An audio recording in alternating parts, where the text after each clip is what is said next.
Hello guys, போன செக்ஷன்ல வந்து நம்ம கர்சர்ல எப்படி where current of அப்படின்ற அந்த கீவேர்ட் யூஸ் பண்றது அப்படினு நம்ம பார்த்தோம். இந்த செக்ஷன்ல வந்து நம்ம ref cursor அப்படினா என்ன அப்படினு நம்ம பார்க்கலாம். ref cursor அப்படினா என்ன அப்படினா it is a PLSQL data type used to create a special type of variable called cursor variable. அது என்ன சொல்றாங்க அப்படினா இந்த ref cursor அப்படின்றது பாத்தீங்க அப்படினா PLSQL ஓட data type அப்படினு சொல்றாங்க. இத வந்து நம்ம எதுக்கு யூஸ் பண்றோம் அப்படினா ஒரு ஸ்பெஷல் டைப் ஆஃப் வேரியபிளை கிரியேட் பண்றதுக்கு இந்த ref cursor வந்து நம்ம யூஸ் பண்றோம் அப்படினு சொல்றாங்க. சோ அந்த ஸ்பெஷல் டைப் ஆஃப் வேரியபிள் தான் என்ன சொல்றாங்க அப்படினா cursor variable அப்படினு சொல்றாங்க. அடுத்து என்ன சொல்றாங்க அப்படினா cursor variables act as a pointer to the cursor result. So என்ன சொல்றாங்க அப்படினா இந்த cursor variables எல்லாமே பாத்தீங்க அப்படினா ஒரு பாயிண்டர் மாதிரி ஆக்ட் ஆகும் அப்படினு சொல்றாங்க. சோ எதுக்கு வந்து இது ஒரு பாயிண்டர் மாதிரி ஆக்ட் ஆகும் அப்படினா கர்சர்ல என்ன ரிசல்ட் செட் வந்திருக்கோ அந்த ரிசல்ட் செட்டுக்கு அது என்ன பண்ணும் அப்படினா ஒரு பாயிண்டர் மாதிரி ஆக்ட் ஆகும் அப்படினு சொல்றாங்க. சோ அப்ப நமக்கு என்ன ஆகாது அப்படினா இந்த கர்சர் வேரியபிள்ஸ்ல ஒரு ஆக்சுவல் டேட்டா வந்து நமக்கு ஸ்டோர் ஆகாது. சோ அது பதிலா அது என்ன பண்ணும் அப்படினா ஒரு பாயிண்டர் மாதிரி நமக்கு வந்து ஆக்ட் ஆகும். சோ அது என்ன அப்படினா நம்ம எப்பலாம் வந்து இந்த கர்சர் வேரியபிள்ஸ் வந்து நம்ம ரெஃபர் பண்றோமோ அப்போ Oracle என்ன பண்ணாது அப்படினா ஆக்சுவல் டேட்டாஸ் வந்து நமக்கு ப்ரொவைட் பண்ணாது. சோ அது பதிலா என்ன பண்ணும் அப்படினா இந்த பாயிண்டர் அப்படியே மூவ் பண்ணி என்ன பண்ணும் நம்ம கர்சரை எங்க வச்சிருக்கோமோ இல்லனா கர்சர் ரிசல்ட் வந்து எங்க இருக்கோ அந்த இடத்துக்கு இந்த கர்சர் வேரியபிள்ஸோட பாயிண்டர் வந்து அது மூவ் பண்ணும். சோ மூவ் பண்ணி நமக்கு என்ன பண்ணும் அப்படினா அங்க இருந்து நமக்கு டேட்டாஸ் வந்து நமக்கு ப்ராசஸ் பண்ணும். சோ இதுக்கு தான் வந்து நம்ம என்ன பண்றோம் அப்படினா இந்த கர்சர் வேரியபிள்ஸ் வந்து நம்ம யூஸ் பண்றோம். சோ அப்ப இந்த கர்சர் வேரியபிள்ஸ் அப்படினா என்ன அப்படினா ref cursor. சோ இப்போ எக்ஸாம்பிள் பாருங்க. இப்போ நீங்க என்ன பண்றீங்க அப்படினா ஒரு இடத்துல இருந்து இன்னொரு இடத்துக்கு வந்து நீங்க போகணும்னு நினைக்கிறீங்க. ஆனா உங்களுக்கு என்ன தெரியாது அப்படினா அதுக்கான ப்ராப்பரான ஒரு ரூட் வந்து உங்களுக்கு தெரியாதுன்னு வெச்சுக்கோங்க. சோ அப்ப நீங்க என்ன பண்ணுவீங்க போற வழியில யார்ட்டா கேட்டுக்கலாம் அப்படினு சொல்லிட்டு நீங்க கிளம்புறீங்க.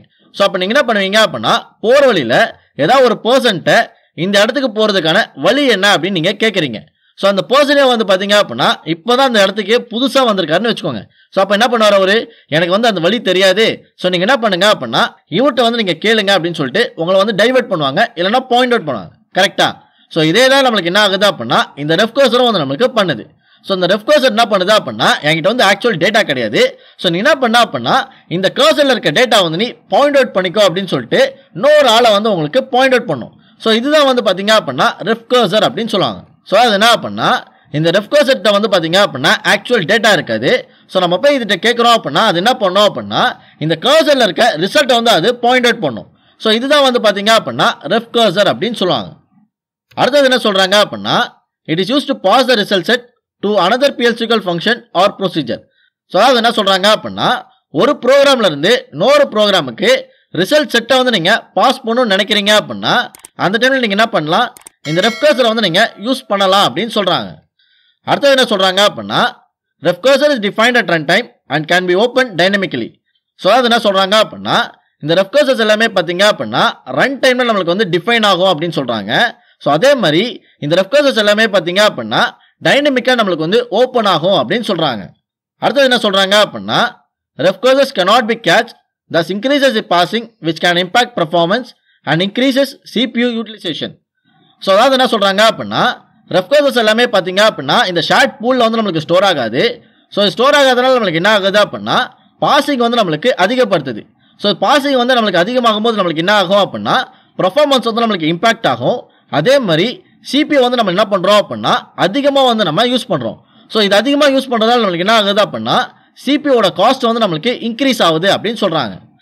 அடுத்து என்ன சொல்றாங்க அப்படினா ref cursors are flexible and powerful. இந்த ref cursors எல்லாமே பாத்தீங்க அப்படினா ஃப்ளெக்சிபிளாவும் அதே மாதிரி ரொம்ப பவர்ஃபுல்லாவும் இருக்கும் அப்படினு சொல்றாங்க. சோ இதுதான் வந்து பாத்தீங்க அப்படினா ref cursor அப்படினு சொல்லுவாங்க. அடுத்து நம்ம என்ன பண்ணலாம் அப்படினா இந்த ref cursorல என்னென்ன டைப்ஸ் இருக்கு அப்படின்றத நம்ம பார்க்கலாம். சோ இந்த ref cursorல பாத்தீங்க அப்படினா நமக்கு வந்து ரெண்டு டைப் இருக்கு. சோ அதுல ஃபர்ஸ்ட் ஒன் பாத்தீங்க அப்படினா strong ref cursor, second one பாத்தீங்க அப்படினா weak ref cursor. சோ இந்த ரெண்டு டைப்பும் பத்தி நம்ம என்ன பண்ணலாம் அப்படினா அடுத்த செக்ஷன்ல என்னென்ன அப்படின்றத நம்ம பார்க்கலாம். சோ நெக்ஸ்ட் செக்ஷன்ல நம்ம என்ன பண்ணலாம் அப்படினா strong ref cursor அப்படினா என்ன அப்படின்றத நம்ம பார்க்கலாம். ஓகே கைஸ், உங்களுக்கு இந்த வீடியோ யூஸ்ஃபுல்லா இருந்துச்சு அப்படினா நம்ம சேனலை சப்ஸ்கிரைப் பண்ணுங்க. அதே மாதிரி இந்த வீடியோ வந்து யாருக்கெல்லாம் யூஸ்ஃபுல்லா இருக்குமோ அவங்களுக்கு வந்து இந்த வீடியோ வந்து நீங்க ஷேர் பண்ணுங்க. Thank you guys.